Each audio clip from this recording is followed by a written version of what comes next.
Hi sir, ಹೇಗಿದ್ದೀರಾ? ಈಗ frame ಒಳಗಡೆ ಇದ್ದೀನಿ, ಫ್ರೇಮ್ ಹೊರಗಡೆ ಇರೋರು ಮಾತಾಡ್ತಾರಲ್ಲ ಅವ್ರನ್ನ ಕೇಳಿ ಅವ್ರು ಹೇಗಿದ್ದಾರೆ ಅಂತ. ಓಕೆ ಸರ್, ನಿಮ್ಮ ಮುಖದಲ್ಲಿ ತುಂಬಾ ಎದ್ದು ಕಾಣಿಸ್ತಾ ಇದೆ. ಟ್ರೋಲ್ ಆಗಿದ್ದಕ್ಕೆ ತುಂಬಾ ತಲೆ ಹಾಳು ಮಾಡ್ಕೊಂಡಿದ್ದೀರಲ್ಲ. ಗೊತ್ತು ನೀವೇನೇ ಮಾಡಿ ಸರ್, ಹೋಗಿರೋ ಮರ್ಯಾದೆ ವಾಪಸ್ ಬರಲ್ಲ ಪಕ್ಕ. ಅಡಿಕೆ ಕದ್ರೂ ಕಳ್ಳ, ಆನೆ ಕದ್ರೂ ಕಳ್ಳ, ವಾಪಸ್ ಬರಲ್ಲ. ಥ್ಯಾಂಕ್ ಯು ಬಿಗ್ ಬಾಸ್, ನಮಗೆ ಮಾಡರ್ನ್ ಆರ್ಯಭಟನ್ ಕೊಟ್ಟಿದ್ದಕ್ಕೆ. ಸರ್, ಸರ್ಕಲ್ಗೆ ಎಷ್ಟು ಸೈಡ್ ಇರುತ್ತೆ ಇನ್ನೊಂದ್ ಸರ್ತಿ ಹೇಳ್ಬಿಡಿ. ಸೀಯಿಂಗ್ ಸರ್, ಇದು ಕ್ವೆಶ್ಚನ್ ನೀವು ಮ್ಯಾಥಮೆಟಿಕಲ್ ಕ್ವೆಶ್ಚನ್ ಅಥವಾ ಯಾವ ಕಾಂಟೆಕ್ಸ್ಟ್ ನಲ್ಲಿ ಕೇಳ್ತಿದ್ದೀರಾ ಅನ್ನೋದು ಇಂಪಾರ್ಟೆಂಟ್ ಆಗುತ್ತೆ. ಬಯೋಲಜಿ ಕಾಂಟೆಕ್ಸ್ಟ್ ಅಲ್ಲಿ ಕೇಳ್ತಿದ್ದೀನಿ ಸರ್. ಒಳಗೆ ಹೊರಗೆ ಅದ್ರಲ್ಲಿ ಅರ್ಥ ಆಯ್ತು ಅನ್ಸುತ್ತೆ. ನಾನು ಕೇಳಿದಂತ ಕಾಂಟೆಕ್ಸ್ಟ್ ಒಂದು, ಅವನು ಕಂಪ್ಯೂಟರ್ ಸೈನ್ಸ್ ಅಂತ ಹೇಳ್ದ. ಹೌದು. ಎರಡನೇದು, ಅವ್ನು ನಿಂತಿದ್ದು ಸರ್ಕಲ್ ಒಳಗೆ, ಬಿಗ್ ಬಾಸ್ ಪರೀಕ್ಷೆ ಸರ್ಕಲ್ ಒಳಗೆ. ಸರ್ಕಲ್ ಹೊರಗಡೆ ಹೋಗ್ತೀಯಾ? ಅಯ್ಯೋ ಸರ್, ಅವ್ನ್ ಹೊರಗೆ ಹೋಗೋದ್ ಬಿಡಿ. ನಾನ್ ಕೇಳಿರೋ ನಿಮಗೆ 1 ಮಾರ್ಕ್ಸ್ ಕ್ವಶನ್ಗೆ ನೀವು 10 ಲೈನ್ ಆನ್ಸರ್ ಹೇಳ್ತಿದ್ದೀರಲ್ಲ, ನನ್ ಮೆದುಳಿಗೆ ಕೈ ಹಾಕಿ ಅದನ್ನ ಅರ್ಥ ಮಾಡ್ಕೊಳ್ಳೋ ಅಷ್ಟ್ರಲ್ಲಿ ಕನ್ಫ್ಯೂಸ್ ಆಗಿ ಸತ್ತೋಗ್ತೀನಿ ಅನ್ಸ್ತಿದೆ. ಅಯ್ಯೋ, ಇವಾಗ್ಲಾದ್ರೂ 1 ಮಾರ್ಕ್ಸ್ ಆನ್ಸರ್ ಹೇಳಿ. ಸರ್ಕಲ್ಗೆ ಎಷ್ಟು ಸೈಡ್ ಇರುತ್ತೆ? Circle has 2 sides, inside and outside. ಅಷ್ಟೇ. ಇಲ್ಲೇನ್ ಮಾಡ್ತಿದ್ಯಲ್ಲ? ಈ ಸರ್ಕಲ್ಗೆ ಎಷ್ಟು ಸೈಡ್ ಇದಾವ ಅಂತ ನೋಡ್ತಿದ್ದೆ. ಎಷ್ಟು ಸೈಡ್ ಇದಾವ ಹೇಳು? ಸರ್ಕಲ್ 0 ಸೈಡ್ ಅಲ್ಲ ಇರೋದು. ತಪ್ಪು. ಇವಾಗ ನಾನು ಎಲ್ಲಿದ್ದೀನಿ ಹೇಳು? ಒಳಗಡೆ. ಸರ್ಕಲ್ ಒಳಗಿದ್ದೀನಿ, ಇದು ಒಂದ್ ಸೈಡ್. ಇವಾಗ ಹೊರಗ್ ಬಂದೆ, ಇದೊಂದ್ ಸೈಡ್. 2 ಇದಾವ ಟೋಟಲ್. ಸರ್ಕಲ್ ಸೈಡ್ ಹುಚ್ಚ. ಯಾವ ಸಬ್ಜೆಕ್ಟ್ ಅಲ್ಲಿ ಇರೋದು? ಇದು ವಿನಯ್ ಸಬ್ಜೆಕ್ಟ್.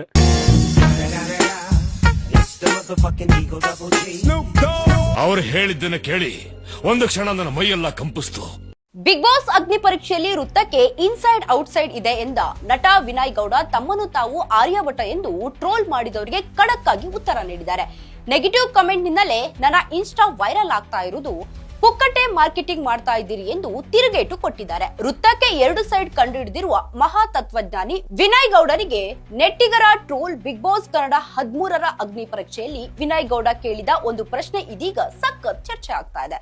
ಸ್ಪರ್ಧೆಯ ವಿದ್ಯಾಭ್ಯಾಸದ ಬಗ್ಗೆ ಕೇಳಿದ ವಿನಯ್ ಗೌಡ ಬಳಿಕ ಒಂದು ಸರ್ಕಲ್ಗೆ ಎಷ್ಟು ಸೈಡ್ಸ್ ಇರುತ್ತೆ ಎಂದು ಪ್ರಶ್ನೆ ಕೇಳಿದ್ರು. ಇದಕ್ಕೆ ಸ್ಪರ್ಧಿ ವೃತ್ತಕ್ಕೆ ಸೈಡೇ ಇಲ್ಲ ಸರ್ ಎಂದು ಉತ್ತರಿಸಿದ್ದಾರೆ. ಆದ್ರೆ ವಿನಯ್ ಗೌಡ ಮಾತ್ರ ವೃತ್ತಕ್ಕೆ ಒಳಗೆ ಒಂದು ಹೊರಗೆ ಒಂದು ಎಂದು 2 ಸೈಡ್ಸ್ ಇರುತ್ತದೆ ಎಂದು ಹೇಳಿದ್ದಾರೆ. ಇದೀಗ ಇದೇ ವಿಚಾರ ಸಾಮಾಜಿಕ ಜಾಲತಾಣದಲ್ಲಿ ವೈರಲ್ ಆಗ್ತಾ ಇದ್ದು, ವೃತ್ತಕ್ಕೆ ಸೈಡ್ಸ್ ಇರುತ್ತೆ ಅನ್ನೋದು ಸರಿನಾ ಎಂದು ನೆಟ್ಟಿಗರು ಪ್ರಶ್ನಿಸುತ್ತಿದ್ದಾರೆ. ಕೆಲವರು ವಿನಯ್ ಗೌಡ ಅವರ ಪ್ರಶ್ನೆ ಮತ್ತು ಉತ್ತರವನ್ನು ಟ್ರೋಲ್ ಮಾಡ್ತಿದ್ದಾರೆ. ಮತ್ತಷ್ಟು ಮಂದಿ ಅಗ್ನಿ ಪರೀಕ್ಷೆಯ ಜಡ್ಜ್ಗೆ ಇಂತಹ ಬೇಸಿಕ್ ಕಾಮನ್ ಸೆನ್ಸೇ ಇಲ್ವಾ ಎಂದು ಟೀಕಿಸುತ್ತಿದ್ದಾರೆ. ಈ ವಿಚಾರದಲ್ಲಿ ನಿಮ್ಮ ಅಭಿಪ್ರಾಯ ಏನು? ವಿನಯ್ ಹೇಳಿದ್ದು ಸರಿನಾ, ಸ್ಪರ್ಧಿ ಹೇಳಿದ್ದು ಸರಿನಾ? ಕಾಮೆಂಟ್ ಮಾಡಿ ತಿಳಿಸಿ. ನಮಸ್ಕಾರ ಎಲ್ರಿಗೂ. ನೀವು ನೋಡ್ತಿದ್ರೆ ಅಗ್ನಿ ಎಲ್ಲ ಅಗ್ನಿ ಪರೀಕ್ಷೆ. ಸ್ಕ್ರೀನಿಂಗ್ ಬೈ ಸಾಮಾನ್ಯಡಿ ಮನೆ ನಡಿ, ಕೋ ಸ್ಕ್ರೀನಿಂಗ್ ಬೈ ಬಗ್ನೋಡು ಬಂಗಾರ, ಪವರ್ಡ್ ಬೈ ನೀರ್ ಕೊಡಿ ಉಚ್ಚ ಕೊಡಿ and presented by helicopter Tata Bangarappa ಶಾಲೆ, ಸ್ಪಾನ್ಸರ್ ಬೈ ಹಾರ್ಪಿಕ್ ಮಂಜಾ. ನೀವು ನೋಡ್ತಿದ್ದೀರಾ ಬಣ್ಣಾರ TV. With loveful judges of Sangeetha mobile Bandhan ತಟ್ಟಿ and Albert Vinay Aryabhata. Let's bring next ರೋಗಿ. ಬಂತು ಬಂತು ಬಂತು ಬಂತು ಬಂತು ಬಂತು ಬಿಡೋ ಬಂತು. ಹುಳ ಇತ್ತು, ಹುಳ ಒಂದ್ ತಿಗ್ದಲ್ಲಿ ಹುಳ ಇತ್ತು, ಬಂತು. ಗುಂಡಿ ಯಾಕೆ ಉಲ್ಟಾ ಹಾಕಿದ್ಯಾ ಸರ್? ಇರೋದ್ ಹೆಂಗೆ ಗೊತ್ತಲ್ಲ, ಅಮ್ಕುಡುಮ್ಕು ಆರ್ಮಿ ತರ ಕಾಯ್ತೀನಿ ಸರ್. ಕೊಂಜ ನೀನ್ ಶಡೆ ಕಣೋ. Thank you sir. ನೀನು ನಮ್ಮ ಬಳೆರಾಣಿಗೆ ಕಂಪ್ರೆಸ್ ಮಾಡು. ಇಲ್ಲ ಸರ್ ಮಾಡಲ್ಲ. ಇಲ್ಲ ಅಂದ್ರೆ ಹೋಗ್ತಾ ಇರು. ನಡಿ ನಡಿ ಸಾಮಾನ್ಯಡಿ ಮನೆಗ್ ನಡಿ ನಡಿ. ಹೋಗ್ಬೇಕಾ ಸರ್? ಹೋಗ್ಲಾ ಬೇಡವಾ? ಹೋಗ್ಲಾ ಬೇಡವಾ? ಹೋದ್ರೆ ಒಳ್ಳೆ ಆಟಿಟ್ಯೂಡ್ ಅವರ ಮೇಂಟೈನ್ ಆಗುತ್ತೆ, ಎಡಿಟ್ ಆಗುತ್ತೆ. Okay bye sir. ಪಬ್ಲಿಸಿಟಿ ಮಾಡೋದನ್ನ ಎಲ್ಲರೂ ಬಿಗ್ ಬಾಸ್ ಶೋ ನೋಡಿ ಕಲಿಬೇಕ. ವಿನಯ್ ಗೌಡ ಅವ್ರು ಹೇಳಿದ ಸರ್ಕಲ್ ಕಾನ್ಸೆಪ್ಟ್ ಅನ್ನ ಎಲ್ಲರೂ ದಡ್ಡ ಅಂತ ಟ್ರೋಲ್ ಮಾಡತ್ತಾರ. ಆದ್ರೆ ಅವ್ರು ದಡ್ಡರಲ್ಲ, ಇದೊಂದು ಮಾಸ್ಟರ್ ಮೈಂಡ್ ಸ್ಟ್ರಾಟಜಿ. ನೆಗೆಟಿವ್ ಆದ್ರೂ ಆಗಿರ್ಲಿ, ಪಾಸಿಟಿವ್ ಆದ್ರೂ ಆಗಿರ್ಲಿ, ಅವ್ರಿಗೆ ಬೇಕಾಗಿರೋದು ಜನರ ಅಟೆನ್ಷನ್ ಮತ್ ಆಡಿಯನ್ಸ್ ಕ್ಯೂರಿಯಾಸಿಟಿ. ಅವ್ರ ಬೇಕಾದ್ರೆ ಎಡಿಟ್ ಮಾಡುವಾಗ ಅಥವಾ ಟೆಲಿಕಾಸ್ಟ್ ಮಾಡುವಾಗ ಈ ಕ್ಲಿಪ್ ಅನ್ನ ತೆಗಿಬಹುದಿತ್ತು, ಅವರು ತೆಗೆದಿಲ್ಲ. ಇದ್ರ ಮೇಲೆ ನೀವೇ ಅರ್ಥ ಮಾಡ್ಕೊಳ್ಳಿ. ಗಿನ್ನಿಸ್ ರೆಕಾರ್ಡ್ ಸರ್ಟಿಫಿಕೇಟ್ ಅನ್ನ ಹರಿಯೋದ, ಇನ್ಸ್ಟಾಗ್ರಾಮ್ ಅಕೌಂಟ್ ಅನ್ನ ಡಿಲೀಟ್ ಮಾಡೋದ ಮತ್ತೆ ಈ ತರ ಯೂನಿಕ್ ಟಾಸ್ಕ್ ಗಳನ್ನ ಕೊಡೋದ್ರಿಂದ ಸೋಷಿಯಲ್ ಮೀಡಿಯಾದಲ್ಲಿ ಜನ ಇದರ ಬಗ್ಗೆ ಡಿಸ್ಕಷನ್ ಮಾಡ್ತಾರ, ಮೀಮ್ಸ್ ಮಾಡ್ತಾರ, ಮತ್ತ ಎಲ್ಲಾ ಪ್ಲಾಟ್ಫಾರ್ಮ್ ಗಳಲ್ಲೂ ಶೇರ್ ಮಾಡ್ತಾರ. ಇದರಿಂದ ಆಟೋಮೆಟಿಕಲಿ ಶೋಗೆ ಪ್ರಮೋಷನ್ ಜಾಸ್ತಿ ಸಿಗ್ತೈತಿ ಮತ್ತ ಜನರಲ್ಲಿ ಕ್ಯೂರಿಯಾಸಿಟಿ ಉಂಟು ಮಾಡ್ತೈತಿ. ಆದ್ರ ಇದನ್ ತಪ್ಪಂತ ನಾವ್ ಹೇಳಕ್ ಆಗಲ್ಲ. ಯಾಕಂದ್ರ ಕೋಟ್ಯಾಂತರ ದುಡ್ಡನ್ನ ಇನ್ವೆಸ್ಟ್ ಮಾಡಿ ಒಂದು ಶೋ ನಿರ್ಮಾಣ ಮಾಡುವಾಗ ಜನರನ್ನ ರೀಚ್ ಮಾಡಿಸೋಕೆ ಈ ತರ ಮೆಥಡ್ ಮತ್ತು ಸ್ಟ್ರಾಟಜಿಗಳ ಕಾಮನ್. ಗೂಗಲ್ ನಂಬ್ಲಾ ಇಲ್ಲ 35 ಕಂಪ್ನಿ ಓನರ್ ನಂಬ್ಲಾ? ಒಂದ್ ಸರ್ಕಲ್ಗೆ ಎಷ್ಟ್ ಸೈಡ್ಸ್ ಇರುತ್ತೆ ನೋಡಿ, ಇಲ್ಲ ಅಲ್ಲಿ ನೋಡಿ 2 ಸೈಡ್ ಇರುತ್ತೆ, ಇನ್ನೂ ಒಂದು ಔಟ್. ಈ ಫಿಗರ್ ಎಲ್ಲೋ ನೋಡ್ದಂಗೈತಲ್ಲ, ನಂಗೂ ಹಂಗೆ ಅನ್ನಿಸ್ತಾ ಐತೆ. ಒಂದು ಸರ್ಕಲ್ಗೆ ಎಷ್ಟು ಸೈಡ್ಸ್ ಇರುತ್ತೆ? ಸರ್ಕಲ್ ಸೈಡ್ ಇಲ್ವಾ? 2 ಸೈಡ್ ಇರುತ್ತೆ, inside and out side. 35 startup start ಮಾಡಿದೀನಿ ಅಂತ. ಒಂದು ಸ್ಟಾರ್ಟ್ಅಪ್ ನ ಸ್ಟಾರ್ಟ್ ಮಾಡಕ್ಕೆ it takes blood and sweat. ನೀವು ಹಾಗೆ ನಾನು ಒಂದು ಸ್ಟಾರ್ಟ್ಅಪ್ ನ ಸ್ಟಾರ್ಟ್ ಮಾಡಿದೀನಿ ಅಂತ ಹೇಳಿ ಅಷ್ಟು ಫೌಂಡರ್ಸ್ ಗೆ ನೀವು ಅವಮಾನ ಮಾಡಿದ್ರೆ ಬಿಗ್ ಬಾಸ್ ಅಲ್ಲಿ ಇರಕ್ಕೆ ಲಾಯಕ್ಕಿಲ್ಲ. ಇವಾಗ ನನ್ನ ಹತ್ರ 30 ಸ್ಟಾರ್ಟ್ಅಪ್ ಇದೆ ಅಂತ ಹೇಳಿದೆ ಅಲ್ವಾ, ನೋಡಿ ಇದೇ ಒಂದು ಸ್ಟಾರ್ಟ್ಅಪ್, ಅಲ್ಲಿ ನೋಡಿ ಅದೊಂದು ಬಿಲ್ಡಿಂಗ್ ಇದೆಯಲ್ಲ, ಅದೊಂದು ಇನ್ನೊಂದು ಸ್ಟಾರ್ಟ್ಅಪ್. ಸೊ ಹಿಂದಗಡೆ ಈ ಕಡೆ ಒಂದು ಸ್ಟಾರ್ಟ್ಅಪ್. ಸೊ ನನ್ನ ಹತ್ರ 30 ಸ್ಟಾರ್ಟ್ಅಪ್ಗಳಿದೆ. ಸೊ ಆದ್ರೂ ಸರ್ಕಲ್ ಅಲ್ಲಿ inside out side. Let's go. ಅಲ್ಲ, ನಾನು ನೋಡ್ತಲೇ ಇದ್ದೀನಿ ಅದೆಷ್ಟು ಟ್ರೋಲ್ ಮಾಡ್ತಾ ಇದ್ದೀರಾ ವಿನಯ್ ಗೌಡ ಹೇಳಿರೋ ತಪ್ಪು ಅಂತ. ಈ ವಿಡಿಯೋ ನೋಡ್ಕೊ ಬನ್ನಿ, ನಿಮ್ಗೆ ಗೊತ್ತಾಗುತ್ತೆ. ಅವ್ರು ಹೇಳಿದ್ದನ್ನ ಕೇಳಿ ಒಂದು ಕ್ಷಣ ನನ್ನ ಮೈಯೆಲ್ಲ ಕಂಪಿಸ್ತು. ಇದನ್ನೆಲ್ಲ ಹ್ಯಾಕ್ ಸಾಧಿಸಿದ್ರಿ ಅಂತ ಕೇಳಿದಾಗ ಇವರದ್ರ ಬಗ್ಗೆ ಎಲ್ಲ ಹೇಳಿದ್ರು. ರಾಮಾಯಣದಲ್ಲಿ ಬರೋ ರಾವಣನಿಗೆ 10 ತಲೆ ಇದ್ರೆ ಈ ಮಹಾನುಭಾವನಿಗೆ ಒಂದೇ ತಲೆಯಲ್ಲಿ 10 ತಿಳಿದಂತೆ ಗೊತ್ತಾಯ್ತು. ಅರ್ಥ ಆಯ್ತು ಅನ್ಸುತ್ತೆ. 5 ಜನ ಫ್ರೀಡಮ್ ಫೈಟರ್ಸ್ ಹೆಸರು ಹೇಳು ಸರ್. ನನ್ ಗೈಡಲ್ ಆಗಿರೋದು ಮಾತ್ರ ಹೇಳ್ತೀನಿ. 5 ಜನ ಅಂತ ಹೇಳಕ್ ಮಹಾತ್ಮ ಗಾಂಧೀಜಿ, ಭಗತ್ ಸಿಂಗ್, ಸುಭಾಷ್ ಚಂದ್ರ ಬೋಸ್, ಜವಾಹರ್ಲಾಲ್ ನೆಹರು, ಇನ್ನೊಬ್ರು ಯಾರು ಫಿಲ್ ಮಾಡ್ಕೊಳ್ಳಿ. ನನ್ ಗುರಿ ನೋಡ್ಕೊಂಡು ಹೋಗ್ತಾ ಇರ್ತೀನಿ. ಸರಿ, ಹೋಗ್ಬಿಟ್ಟು ಗುರಿ ನೋಡ್ಕೊಂಡು ಹೋಗಿ. ಇಲ್ಲ ಸರ್, 4ಕ್ಕೆ 4 ಜನ ರೆಡ್ ಕೊಟ್ಟಿದ್ದಾರೆ, ಯುವರ್ ರಿಜೆಕ್ಟೆಡ್. ಇಲ್ಲ ಸರ್, ಹೋಗಲ್ಲ. ಇಲ್ಲಿ ಪ್ರತಿಭೆಗಿಂತ ಸೆಂಟಿಮೆಂಟ್ ಮತ್ತು ಸಿಂಪತಿಗೆ ಬೆಲೆ ಜಾಸ್ತಿ ಅನ್ನೋದನ್ನ ನಮ್ಮ ಕನ್ನಡ ವಾಹಿನಿಗಳು ಕಾಲದಿಂದಲೂ ಸಾಬೀತು ಮಾಡಿಕೊಂಡು ಬರ್ತಾನೆ ಇದಾವೆ ಅಂತಂದ್ಬಿಟ್ಟು ಇಲ್ಲಿ ಕಮೆಂಟ್ ನ ಹಾಕಿದ್ದಾರೆ. ಇದು ಎಷ್ಟು ಮಟ್ಟಿಗೆ ಸರಿ ಅಂತೀರಾ ವೀಕ್ಷಕರೇ? ಖಂಡಿತವಾಗ್ಲೂ ಆಗಲಿ. ಯಾಕಂದ್ರೆ ಬಿಗ್ ಬಾಸ್ ಸೀಸನ್ 12 ಅಲ್ಲಿ ಗಿಲ್ಲಿ ನಟ ಅವ್ರನ್ನ ಇಲ್ಲಿ ಗೆಲ್ಸಲ್ಲ ವಾಹಿನಿಯವರು, ಹಾಗೆ ಹೀಗೆ ಅಂತಂದ್ಬಿಟ್ಟು ಇಲ್ಲಿ ಹೇಳಿದ್ರು. ಆದ್ರೆ ಕೊನೆಗೆ ಗೆದ್ದಿದ್ಯಾರು? ಗಿಲ್ಲಿ ನಟ ಅವರೇ. ಯಾಕಂದ್ರೆ ಸತ್ಯಕ್ಕೆ ನಿಜವಾಗ್ಲೂ ಕೂಡ ಸಾವಿಲ್ಲ, ಸುಳ್ಳಿಗೆ ಸುಖವಿಲ್ಲ ಅಂತ ಹೆಂಗ್ ಹೇಳ್ತಾರೋ ಅದೇ ರೀತಿ ಖಂಡಿತವಾಗ್ಲೂ ಸತ್ಯಕ್ಕೆ ಇಲ್ಲಿ ಜಯ ಇದ್ದೇ ಇರುತ್ತೆ. ಕೆಲವೊಂದ್ಸತಿ ಬೈ ಲಕ್ ಇಲ್ಲ ಅಂತ ಅಂದ್ಬಿಟ್ಟು ಅನ್ಬೇಕು, ಏನೋ ಗೊತ್ತಿಲ್ಲ, ಕೆಲವೊಂದ್ಸತಿ ಮಿಸ್ಟೇಕ್ಗಳು ಆಗ್ತವೆ. ಆದ್ರೆ ಅಲ್ಲಿ ಏನ್ ನಡೆದಿತ್ತು ಏನಿಲ್ಲ ಅಂತ ಅಂದ್ಬಿಟ್ಟು ಯಾರಿಗೂ ಕೂಡ ಗೊತ್ತಿರಲ್ಲ. ಆದ್ರೆ ಇವಾಗ ಒಂದು ಪ್ರತಿಭೆ ಬೆಳಕಿಗೆ ಬರಬೇಕು ಅಂತಂದ್ರೆ ಅವರಲ್ಲಿ ರೋಷ, ದ್ವೇಷ, ಕೋಪ, ಸಿಂಪತಿ ಎಲ್ಲಾನು ಕೂಡ ಇದ್ದೇ ಇರುತ್ತೆ. ಈಗ ಇಲ್ಲಿ ಏನ್ ಕುಮಾರಿ ಅವರು ಇಲ್ಲಿ ಅಳ್ತಿದಾರೋ ಇದೇ ಒಂದು ಸಿಚುವೇಶನ್ ಈಗ ಎಲ್ರೂ ಲೈಫಲ್ಲೂ ಕೂಡ ಆಗಿರುತ್ತೆ. ಯಾಕಂದ್ರೆ ತಂದೆನ ನೋಡದೇ ಇರೋರು, ತಂದೆನ ಕಳ್ಕೊಂಡಿರೋರು, ತಂದೆ ಪ್ರೀತಿ ಸಿಗದೆ ಇರೋರಿಗೆ ಖಂಡಿತವಾಗ್ಲೂ ಇದು ಮನಸ್ಸಿಗೆ ನಾಟಿರುತ್ತೆ. ಆದ್ರೆ ಏನಪ್ಪಾ ಅಂತಂದ್ರೆ ನಿಜ ಹೇಳಿದಾಗ ಒಪ್ಕೊಳ್ಳೋಕೆ ಕೆಲವೊಬ್ಬರಿಗೆ ಇಲ್ಲಿ ಆಗಲ್ಲ. ನಾಟಕ, ಡ್ರಾಮಾ ಅಂದ್ಬಿಡ್ತಾರೆ. ಒಂದು ಬಟ್ಟೆ ಚೇಂಜ್ ಮಾಡುವಂತ ಒಂದು ಮನರಂಜನೆ ಟಾಸ್ಕ್ ಕೊಟ್ಟಿದ್ರಲ್ಲ, ಇಲ್ಲಿ ಮೊದಲೇದಾಗಿದ್ದೇನ್ ಗೊತ್ತಾ, ಅವರು ಮೊದಲೇ ಕಂಡೀಷನ್ಸ್ ನ ಹೇಳಿಲ್ಲ. ಜಾಸ್ತಿ ಬಟ್ಟೆ ಹಾಕೊಂಡವ್ರು ವಿನ್ ಆಗೋದಾ ಅಥವಾ ಎಂಟರ್ಟೈನ್ಮೆಂಟ್ ಮಾಡಿದವರು ವಿನ್ ಆಗೋದಾ ಅಂತ ಆ ಟಾಸ್ಕ್ ಅಲ್ಲಿ ಹೇಳಿದ್ರು ಇವರು. ಬರೀ ಬಟ್ಟೆ ಹಾಕೋತಾ ಇದ್ರು, ಮಾಮೂಲಿ ಎಂಟರ್ಟೈನ್ ಮಾಡಿಲ್ಲ. ಅವ್ರು ಏನಾದ್ರೂ ಮಾಡ್ಲಿ ಸ್ಟ್ರಾಟಜಿನ ಉಪಯೋಗಿಸಿ ಒಟ್ನಲ್ಲಿ ವಿನ್ ಆಗಿ ನಿಮ್ ಟೀಮ್ಗೆ ವಿನ್ ತಂದು ಕೊಟ್ಟಿದ್ದಾರೆ ತಾನೇ ಅವರು ಮಾಡಿಲ್ಲ ಅಂತ. ಅಲ್ಲಿಗೆ ಅವರು ಜಡ್ಜಸ್ ನಿರ್ಧಾರನೇ ಉಲ್ಟಾ ಅಂತ ಹೇಳ್ತಾರೆ, ಮತ್ತೆ ಗೆದ್ದಿದ್ದಾರೆ. ಮತ್ತೆ ಗುರು ಕಂಡಕ್ಟರ್ ಅಮ್ಮಗೆ ಅನ್ಸಿದೆ ಪರ್ಸನಲಿ ನೀನು ಅವ್ರಿಗಿಂತ ಸ್ಟ್ರಾಂಗ್ ಇದೆಯಾ ಅಂತ, ಅದಕ್ಕೆ ಅವರು ನಿಮ್ಮನ್ನ ಆಚೆ ತಗೊಂಡ್ಬಂದಿದ್ದಾರೆ. ನಾನು ಗೆಲ್ತಿದ್ದೆ, ಮತ್ತೆ ನೀವೆಂತ ಗೆಲ್ಸಿಕ್ ನನ್ನ? ಈ ತಪ್ಪಾಗಿದ್ದು ನಿಮ್ಮಿಂದಲ್ಲ. ಜಡ್ಜ್ಗಳು ಮೊದಲೇ ಟಾಸ್ಕ್ ಅನ್ನ ನಡೆಸುವಾಗ ಕಂಡೀಷನ್ಸ್ ಗಳನ್ನ ಹೇಳಿರ್ಲಿಲ್ಲ.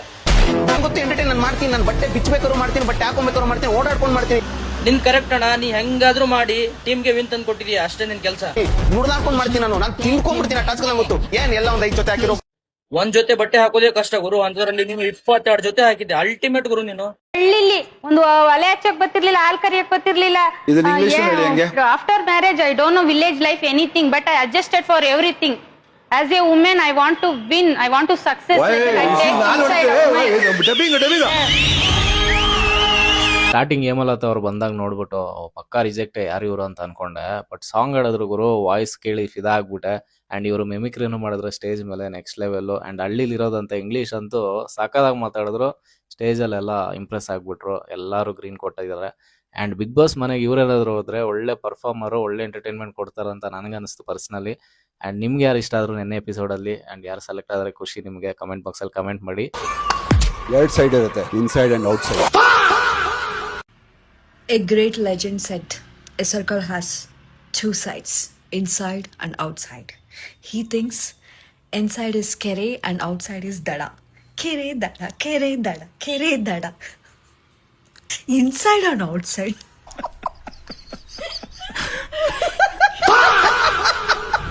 ಎರಡು ಸೈಡ್ ಇರುತ್ತೆ, ಇನ್ಸೈಡ್ ಅಂಡ್ ಔಟ್ಸೈಡ್.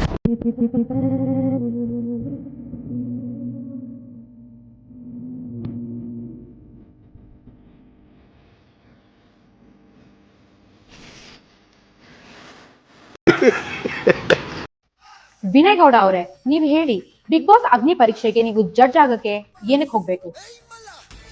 ಮ್ಯಾಮ್, ನಾನು ಸ್ಕೂಲಲ್ಲಿ ಇದ್ದಾಗ ನಾನು ಯಾವಾಗ್ಲೂ ಟಾಪರ್ ಆಗಿದೆ. ನನ್ನಂತ ಇಂಟೆಲಿಜೆಂಟ್ ಪರ್ಸನ್ ನೀವು ಲೈಫಲ್ಲಿ ಯಾವತ್ತೂ ನೋಡಿರಲ್ಲ. ನಾನು ಕೇಳೋ ಪ್ರಶ್ನೆಗಳಿಗೆಲ್ಲ ಕಂಟೆಸ್ಟೆಂಟ್ಸ್ ಹತ್ರ ಉತ್ತರನೇ ಇರಲ್ಲ. ಅದಕ್ಕೆ ನಾನು ಜಡ್ಜ್ ಆಗಕ್ಕೆ ಲಾಯಕ್ತಿ. ಓ, ಅಂತ ಪ್ರಶ್ನೆ ಏನ್ ಕೇಳ್ತೀರಾ ನೀವು? ಮ್ಯಾಮ್, ನೀವೇ ಹೇಳಿ, ಒಂದ್ ಸರ್ಕಲ್ಗೆ ಎಷ್ಟು ಸೈಡ್ ಇರುತ್ತೆ? ಸರ್ಕಲ್ ಸೈಡಾ? ಏನ್ ಸೈಡ್ ಇರಲ್ವಲ್ಲ? ರಾಂಗ್. 2 ಸೈಡ್ ಇರುತ್ತೆ, inside and outside. Kannada big boss cult show से एक चिल्लर शो बनने वाला है, लिख के रख लो। अग्नि परीक्षा बिग बॉस स्टार्ट हो चुका है, ऑडिशन स्टार्ट हो चुका है और मुझे लग रहा है कि ये शो के मेकर्स ना टैलेंट और मास अपील से ज्यादा सोशल मीडिया पॉपुलैरिटी को कंसीडर कर रहे हैं। मतलब जो कोई भी सोशल मीडिया में है, they can be part of big boss. अगर अगर आप मुझे कंसीडर करोगे, मैं एक कंटेंट क्रिएटर हूं और मेरी अच्छी खासी व्यूज है, फॉलोइंग है, अगर फेस वैल्यू है, डजंट मीन कि मुझे बिग बॉस में डाल दोगे तो I can do justice to that show. क्या मुझे वो कैपेसिटी है, वो कैरेक्टर है मेरे में जहां पे मैं मास ऑडियंस को अपील कर सकूं? मुझे नहीं लगता मैं कर पाऊंगा। अगर आप जजेस को देखो, चंदन शेट्टी हैं, श्रुति हैं, संगीता हैं और विनय गौड़ा, सॉलिड पैनल है। लेकिन कंटेस्टेंट्स आ रहे भाई, एक से एक घटिया कंटेस्टेंट्स, देखने में मजा नहीं आ रहा। आई मीन 5 मिनट हम उनको स्क्रीन पे बेयर नहीं कर पा रहे हैं। सोचो 3 महीने बिग बॉस के अंदर हम उनको देख पाएंगे क्या? बिल्कुल नहीं देख पाएंगे भाई। कल्ट ऑडियंस है बिग बॉस की, इसको खराब मत करो।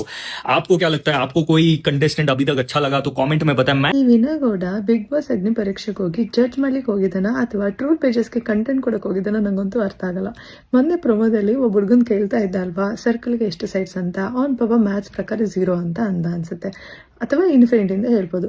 ಅವಾಗ ಇವನು ಸ್ಲೋ ಮೋಷನ್ ಅಲ್ಲಿ ಎದ್ದು ನಿಂತ್ಕೊಂಡು ಕ್ಲಾಪ್ಸ್ ಹಾಕೊಂಡು ಫುಲ್ ಆಟಿಟ್ಯೂಡ್ ಅಲ್ಲಿ 2 ಇನ್ಸೈಡ್ ಔಟ್ಸೈಡ್ ಅಂತ ಅಂದಲ್ಲ. ಅದನ್ನ ಕೇಳಿದಾಗ ನನಗೆ ಅನ್ಸಿದ್ದು, ಇದೇನಾದ್ರೂ ಬಿಗ್ ಬಾಸ್ ಶೋನ ಅಥವಾ ಕಿಂಡರ್ ಗಾರ್ಡನ್ ಕ್ಲಾಸ್ ರೂಮ್ ಅಂತೇಳಿ. ಅಲ್ಲಿ ಮಕ್ಕಳೆಲ್ಲ ಹೇಳ್ತವೆ ಅಲ್ವಾ, ಬಟರ್ ತೆಗೆದು ಮೇಲಕ್ಕೆ ಎಸಿದ್ರೆ ಏನಾಗುತ್ತೆ, ಬಟರ್ಫ್ಲೈ ಆಗುತ್ತೆ ಅಂತ ಹೇಳ್ಬಿಟ್ಟು. ಅದೇ ಎಜುಕೇಶನಲ್ ಲೆವೆಲ್ ಇವನ್ಗೂ ಅಂತ ಅನ್ನಿಸ್ತು ನನಗೆ. ಆಮೇಲೆ ಇವನ್ ಮ್ಯಾಥ್ಸ್ ಪ್ರಕಾರ ಟ್ರಯಾಂಗಲ್ಗೆ ಎಷ್ಟು ಸೈಡ್ಸು? 3 ಸೈಡ್ಸಾ? No, not 3 sides, 5 sides. 3 sides plus inside outside, or just inside outside 2 ಸೈಡ್ಸಾ? ನನಗಂತೂ ಗೊತ್ತಿಲ್ಲ. ಆಮೇಲೆ ಸಿಲಿಂಡರ್ಗೆ top bottom inside outside 4 sides. ಆಮೇಲೆ ಕ್ಯೂಬ್ಗೆ top bottom left right back front inside outside 8 ಸೈಡ್ಸಾ? Oh my god, I can't do that kind of math. So anyway, ಈ ಥರ ಒಂದು ರೆವಲ್ಯೂಷನರಿ ಥಿಯರಿನ ಸ್ಟಾರ್ಟ್ ಮಾಡಿರೋ ನಮ್ಮ ವಿನಯ್ ಗೌಡ ಅವರಿಗೆ ಮ್ಯಾಥಮೆಟಿಕ್ಸ್ ಸೈಡಿಂದ ನೊಬೆಲ್ ಪ್ರೈಸ್ ಕೊಡಬೇಕಾಗಿ ನಮ್ಮೆಲ್ಲರ ವಿನಂತಿ ಅಷ್ಟೇ.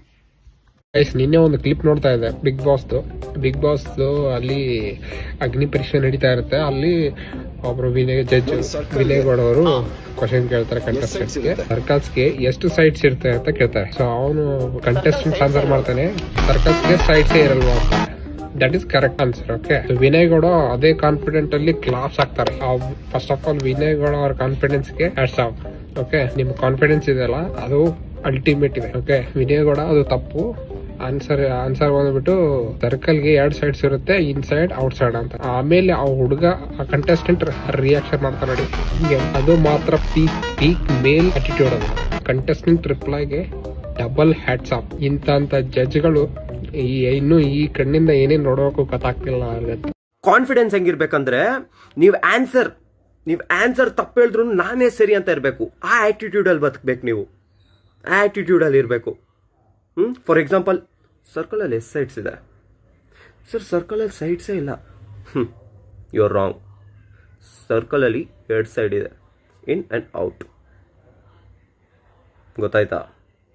ಅಲ್ಲ, ಏನಕ್ಕೆ ಹೋಗ್ತಿದ್ಯಾ ನೀನು? ಅಲ್ಲ, ಏನು ಇಂಜಿನಿಯರಿಂಗ್ ಮಾಡ್ತಾ ಇದೆಯಾ? ಅಲ್ಲ, ಅಷ್ಟು ಗೊತ್ತಾಗಲ್ವಾ ನಿನಗೆ? ನಾನು ಚರ್ಚೆ ಕೂತಿರೋದಿ. ಅಷ್ಟು ಕಾನ್ಫಿಡೆನ್ಸ್ ಇರಬೇಕು. ವೈವಾದಲ್ಲೂ ಅಷ್ಟೇ. ನೀವು ನಿಮ್ಗೆ ಯಾರನ್ನ ವೈವಾ ಕೇಳಿದ್ರೆ ಕಾನ್ಫಿಡೆನ್ಸ್ ಆಗಿ ಹೇಳಿ, ತಪ್ಪಿದ್ರೂ ಪರವಾಗಿಲ್ಲ. ಕಾನ್ಫಿಡೆನ್ಸ್ ಆಗಿ ಹೇಳಿ, what is computer? Computer is not an electronic device. Confidence, ನಾನೇ ಸರಿ.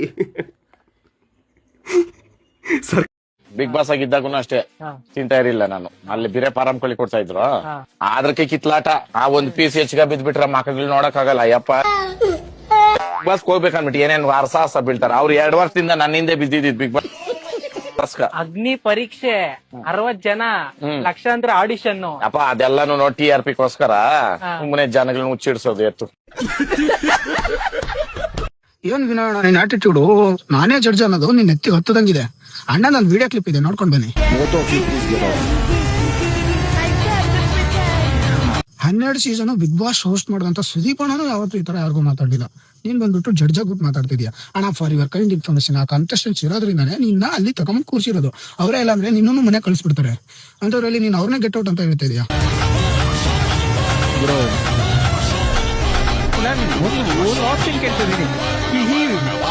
ಡಿಸಿಷನ್ ನಿಮ್ ಕೈನಲ್ಲಿಲ್ಲ. ಗೆಟ್ ಔಟ್ ಬೇಡ, ಗೆಟ್ ಔಟ್ ಬೇಡ ಬ್ರೋ. ಯಾಕೆ? ನಾನು ಈ ಗೆಟ್ ಔಟ್ ಅನ್ಸ್ಕೊಳಕ್ ಬಂದಿಲ್ಲ. ನಂಗೂ ನಿಮ್ಗೆ ನಾನು ವಾದ ವಿವಾದ ಇದ್ರೆ ಗೆಟ್ ಔಟ್ ಇದೆ, ಅರ್ಥ ಇದೆ. ಅದನ್ನ ಮತ್ತೆ ಅವ್ರು ಕ್ವಶನ್ ಮಾಡಿದಾಗ ರಿಟರ್ನ್ ಅದನ್ನ ಸಮರ್ಥನೆ ಕೊಡೋದು ಬೇರೆ. ಇದನ್ನ ದುರಹಂಕಾರದ ಪರಮಾವಧಿ ಅಂತಾರೆ. ಯೋಗ್ಯತೆ ಇಲ್ಲ ನಿಮ್ಗೆ, ನಾಲಾಯಕ ಜಡ್ಜ್ಗಳಂತ ಕರಿಬಹುದು. ಒಬ್ಬರಿಗಾದ್ರೂ ನೋಡಿ, ಇನ್ನೊಬ್ಬ ಯಾವನಿದಾನಲ್ಲ ನಿರೂಪಕ, ಅವನು ಒಬ್ರಿಗಾದ್ರೂ ರೆಸ್ಪೆಕ್ಟ್ ಕೊಟ್ಟು ಮಾತನಾಡ್ತಿದ್ದಾನ ಅಂದ್ರೆ ನೀವು ಜನಸಾಮಾನ್ಯರನ್ನ ಇಷ್ಟು ಕೀಳಾಗಿ ನೋಡ್ತಾ ಇರೋದು ಯಾಕೆ?